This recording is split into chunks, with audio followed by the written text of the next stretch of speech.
Hey guys, it's Stephanie with Simarchy, and welcome to the Sims 4 speed build of the Stairway to Heaven. Now, this is a collab with my friend Sims 4 Mystery. I will make sure to link her channel in the description below, and you will definitely actually want to check out her video as well because she built the shell of this bar/concert venue, and then I of course am furnishing it, which you are watching right now, so definitely go check out her video as well. She has a great channel, she's awesome, and I highly recommend it. So anyways, like I said, this is a bar/concert venue. I think I actually made it a nightclub for the purposes of the lot type. Nothing really seemed to fit in, and you can't actually make a Sims band, so it was a little bit tricky, but I don't know, it's kind of cool. And she actually left like little clues and hints all around the building for this to be sort of a dive bar type place, which you'll probably see more in the screenshots at the end.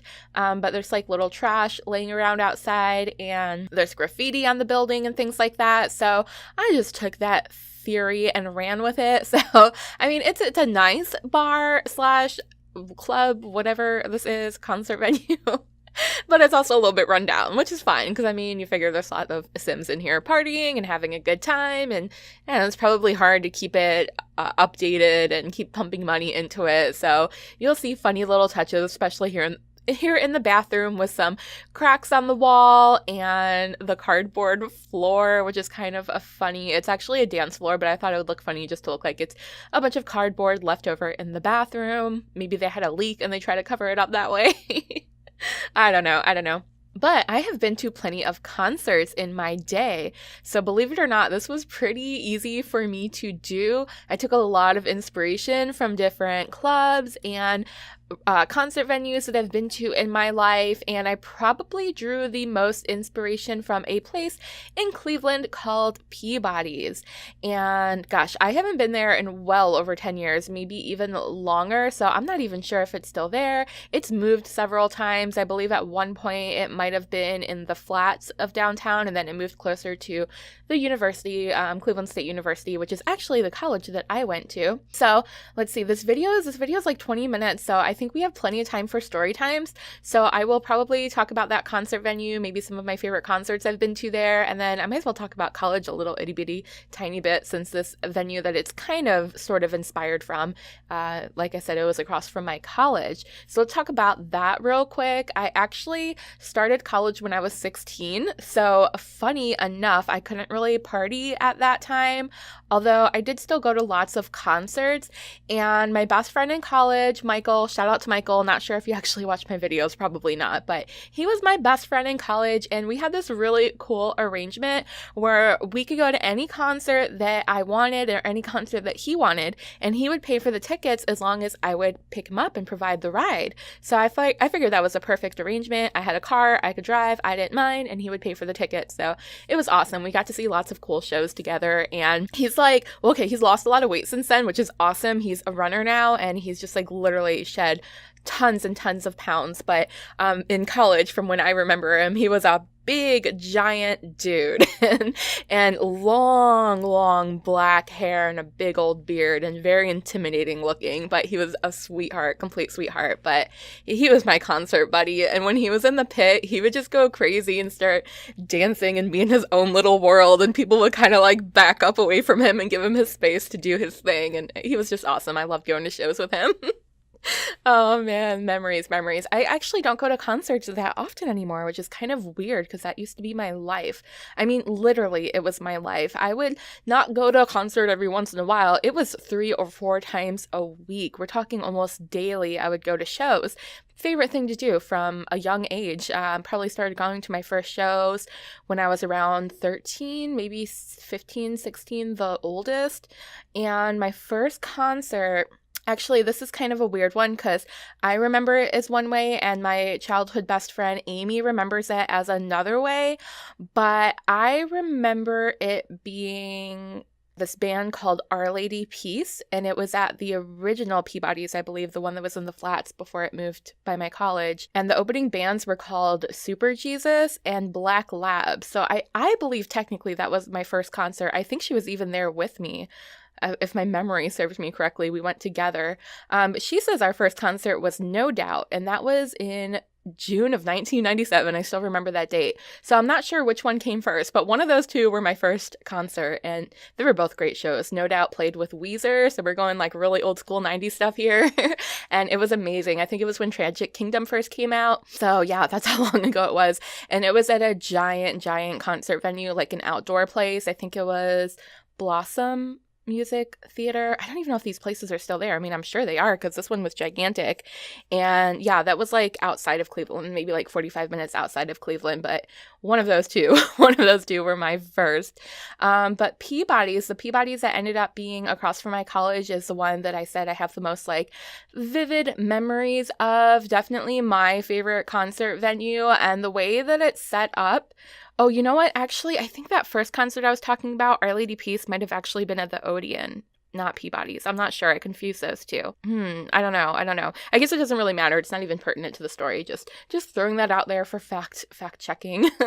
But yeah, so the Peabody's by my college. Let me try to describe what it looked like, because that'll make this make a little bit more sense. But basically, when you first come in, they have like the bouncers kind of checking you out the front door, making sure you're not bringing in any weapons or drugs or alcohol, which is actually another funny story I'll get into. Hopefully I'll remember to bring that, but blah, blah. I can talk, I promise. Hopefully I'll remember to bring that up when I'm done describing the venue. But yeah, so you go through like the security, and then you go inside, you give them your ticket, and then you're just free to roam the entire venue. And this place was actually set up as, I think, two separate venues, but they would sometimes do concerts simultaneously, which was pretty weird. But as soon as you walked in, it was a giant like bar, and you would go around the bar, and then behind it was the big stage, like the main stage, and it was mostly standing room. There wasn't really anywhere to sit down, but around like the edge of the pit, you might find a couple of bar stools and a couple little pub tables, which is actually what I end up doing in this build. You'll see that in a little bit. And yeah, that was like the main part of the concert space. And then there was like this other hall that led to actually a pizza shop that you could go through this giant door to go into the pizza shop, but you had to show your ticket to get back and forth anyways. So sometimes before the show, we would hang out at the pizza shop and then go through that entrance to get into the venue. And the hallway that led into there is usually where the bands would set up their merchandise. So that's what the merch table was inspired from in this build. In this build, it's across from the staircase right next to the stage. And you can see me working on it now. I just sort of plopped down things that looked like you might buy them at a merch table. I put the folded shirts to imitate t-shirts, because that's usually what are at the merch tables. But then I threw in some other things because we just didn't have enough items that look like folded clothes.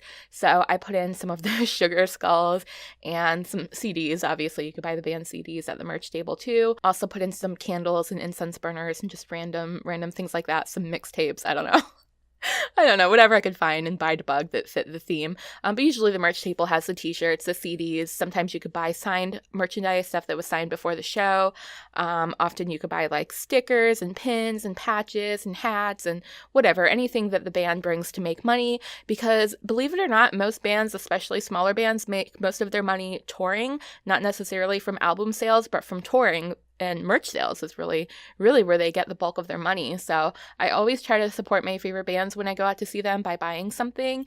And I have some really cool signed t-shirts around my store. Actually, I have one from Mushroomhead, which is probably my favorite band. I've seen them at Peabody's, gosh, hundreds of times probably. I know that sounds like a huge exaggeration, but it's not.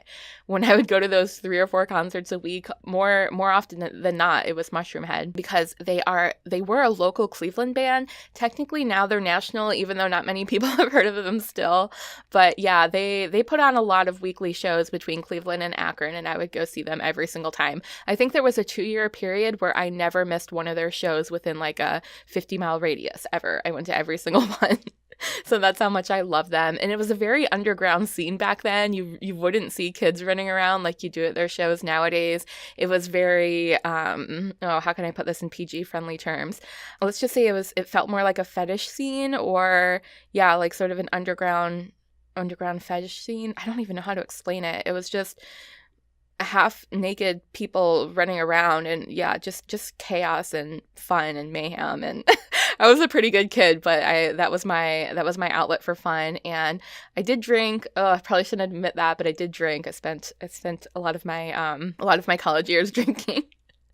Oh, I guess I was kind of bad. I don't know. I was still good though. I was a good kid. I didn't get into any trouble. I got straight A's in school. Like I said, I started college when I was 16, so I was a pretty good kid, but I did like to party and have fun, which I don't anymore. I know that sounds crazy, but I don't know. I just like kind of outgrew that. Once I hit my mid-20s, I stopped really caring about partying and going out, and like I said, rarely go to concerts anymore. Once in a great while, like if Tech9 would come to town, which he's actually coming in May, so maybe I will have to plan something around going to that. He's coming at two different cities around me, so I could technically go to both if I like, but I don't know.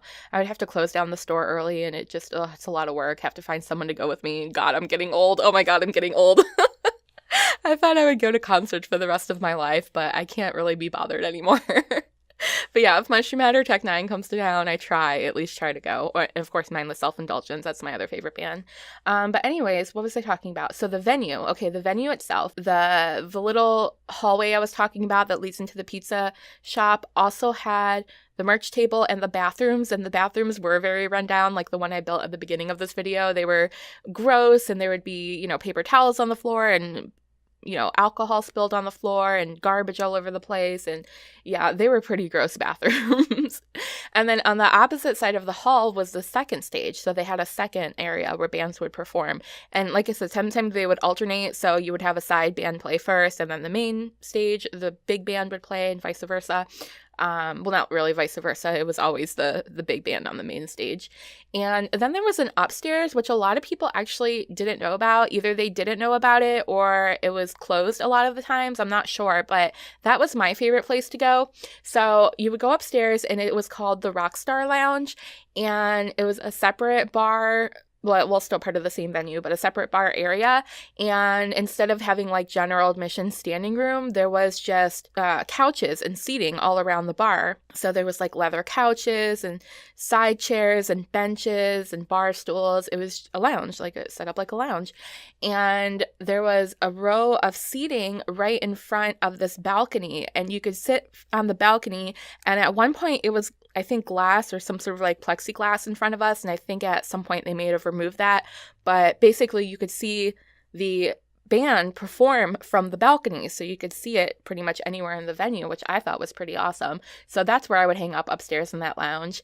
And actually going back to Mushroom Head, they are such a down-to-earth band. When I used to watch them back then, the lead singer at the time, Waylon, who I don't think is part of the band anymore, he was technically their second lead singer because the first one left. Long story, I don't want to get into that. You guys probably don't even care, but my point is he was very humble and down to earth, and he would tend the bar up there sometimes. So, sometimes you would go and see your idol, the lead singer of your favorite band, just tending bar and hanging out with people.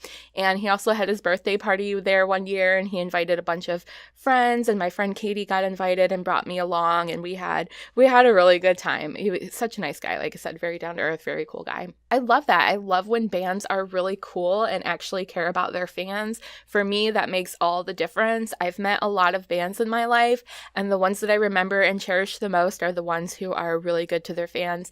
And of course, you have a few bad apples as well, which I'll tell you. I met Disturbed, and the whole band was cool except for the lead singer, David. He was kind of a jerk to me, and I'll just tell the story as quickly as possible because there's more stuff I want to talk about. And on the subject of concerts, I could probably talk about this for several spans of videos and never get tired of talking about it.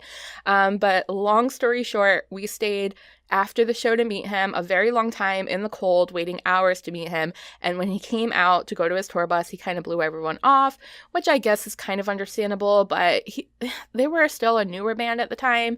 And when your fans wait for you, it's polite to at least address them and say, hey guys, thanks for waiting. I'm in a hurry, gotta go, and wave to us or something. But he didn't even acknowledge us. So I shouted over to him to please come sign my stuff. I had been waiting a long time, begging him to come. And he made made me climb over tons and tons of bags of trash and broken glass to get by him when he could have just stepped a few feet in front of him that was completely clear.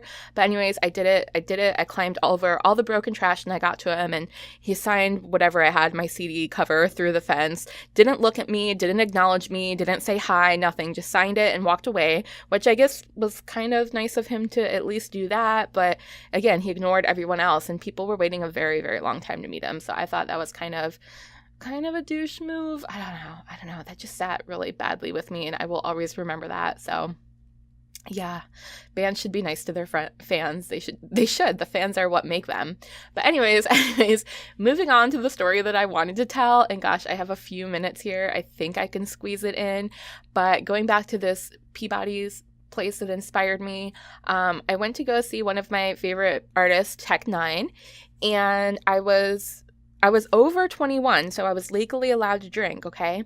But when my friends came to pick me up, I was pre-gaming, so I was basically drinking at home beforehand, and I was having Red Bull and vodka, and my friend asked if I could run in and grab him a Red Bull for the ride over. And it's, of course, non-alcoholic. It's just an energy drink. So I said, yeah, I'll go grab you one. When I went back in the house, I looked at my vodka and I had a flask that my sister bought me. So I was like, maybe I should take some of this vodka with me along for the ride. Yes, I know. Big mistake. Stupid. I shouldn't have done that. I wasn't driving, but still, you should not have a flask or open container or anything of any sort in the car with you while you're driving. But my stupid little cheap mind who didn't want to pay for drinks at the concert venue decided to bring that vodka flask along. So I also went one step further and tried to sneak it into the concert venue, which when we were waiting in line, the bouncers don't always pat you down. Sometimes they just kind of, check your bag and let you go through. But this time I noticed they were really patting people down, guys and girls. They were checking their pockets and everything. So originally I had given the flask to one of my friends to hold.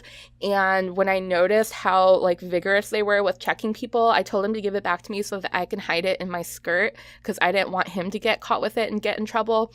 So I can't even believe I'm admitting this, but I hid the flask down my skirt, down. We'll just leave it at that. I hid it down in my skirt, and we got through security. We got through security fine. They didn't find it when they patted me down. They didn't feel it or anything. So I had my flask of vodka, and my genius idea was I was going to bring my own alcohol and just buy some Coke at the bar and mix it together. Actually, I don't even know if it was vodka. It might have been rum, but whatever it was, my plan was to buy some Coke at the bar and mix the rum with the Coca-Cola. So anyways, I go to the bar and I order my drink, and then I go in the bathroom and I pull out the flask and I pour the alcohol into the soda, and all of a sudden I notice a girl in the bathroom reach down on the floor and pick up some posters that were crumbled and threw them in the garbage can.